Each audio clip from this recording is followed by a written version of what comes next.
Hello అండి, welcome to my channel or welcome back to my YouTube channel. ఈరోజు మెంతికూర ఎలా చేయాలో చూద్దాం. టమాటాలు, ఉల్లిపాయలు, వెల్లుల్లి, జీలకర్ర, ఆవాలు ఇవన్నీ సిద్ధంగా పెట్టుకోండి.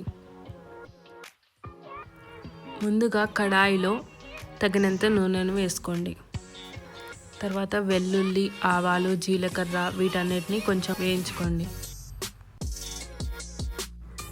తర్వాత పచ్చిమిర్చి, ఉల్లిగడ్డలను వేసుకోండి.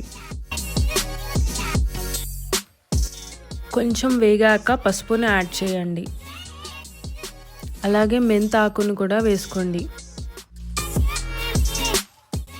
తర్వాత తగినంత ఉప్పును యాడ్ చేసుకోండి.